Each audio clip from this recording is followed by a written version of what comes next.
So, what is your romance table? So, your romance table does matter as well. So, the romance table can be anything um, from what you believe romance is for you.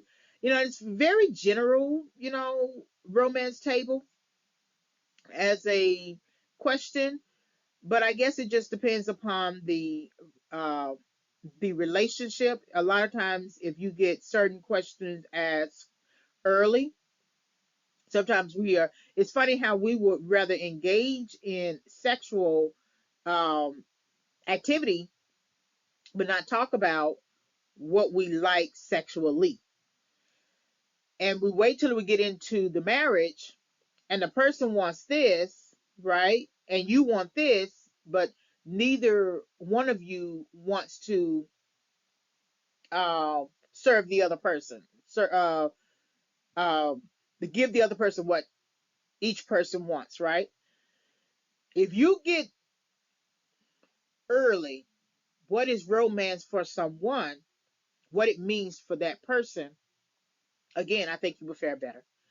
Also, though, you need to know I don't think you necessarily need to know someone's body count, but I do think you need to know what may be some sexual triggers, right? If a person is the type of person who's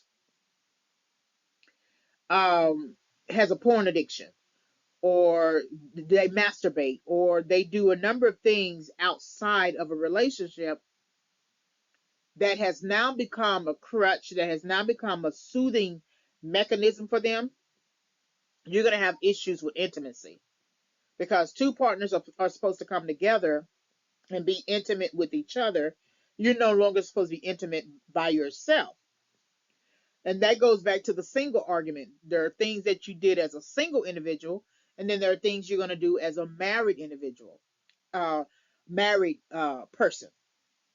And so when you're still activating certain strategies that kept you, however way they kept you when you were single, and you're trying to bring that into the marriage, there's going to be conflict. There's going to be immediate conflict. You're It doesn't make any sense to bring in porn from your single life into your married life. I understand that people do it, right? And they believe it spices up the marriage, all that kind of good stuff. The problem with that, though, is that the man, for example, who is watching porn, is connecting more with the two people who are doing porn or doing sex or having sex than the man is connecting with you. Just because he sees that and he watches that, and then now he wants to replicate it, mimic it, doesn't mean that he's being intimate with you. He's just replicating what he saw on the TV. And so then he gets into it. It becomes no different than the video games that men love to play. They want to replicate, especially when it comes to uh, basketball video games, um, wrestling video games, car racing video game, all those different type of video games, and all they're trying to do is mimic what they see on the screen outside of the screen.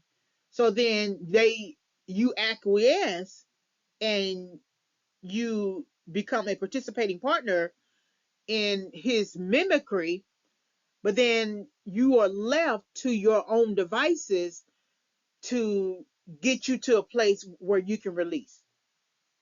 Whereas if you leave whatever it is that you use as a crutch prior to the relationship to the marriage, if you leave that behind, leave, kind of like a suitcase, or old clothes or anything, if you leave that behind and you come into the relationship ready and prepared to serve each other and love each other and be there for each other, be intimate with each other, then that's your romance.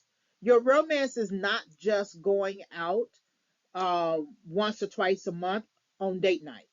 It's not just coming home and cooking a special dinner, right? It's not just having wearing a fancy negligee, right? Uh, See-through negligee. It's not just having a stripper pole in the house. It's not. That's not completely romance. Romance. What is your romance table? Really hints at intimacy. What is your intimacy?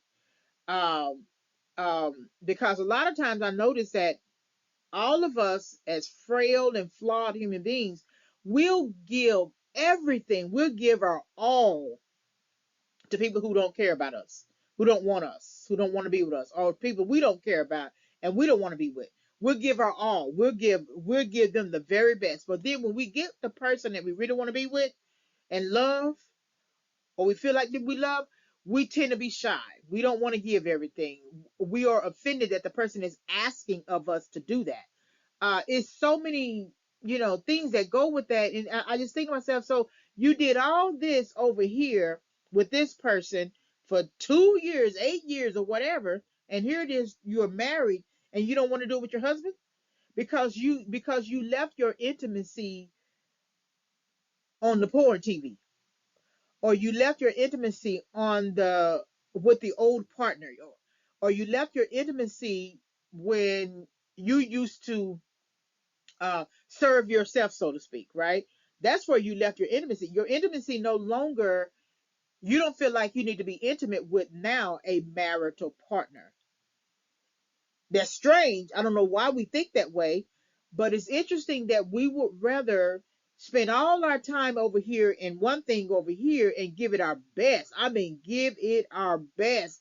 Give it our best time, give it our best money, give it our best body, give our, I mean, our very, they're going to get 100. It's not going to be 100%. It's going to be 200%. But when we get over here in a marriage, we barely give anything. It's almost like we are offended at having to leave the intimacy that we built in one area of our life to now create intimacy in another area of our life. It's kind of like, what's a good example?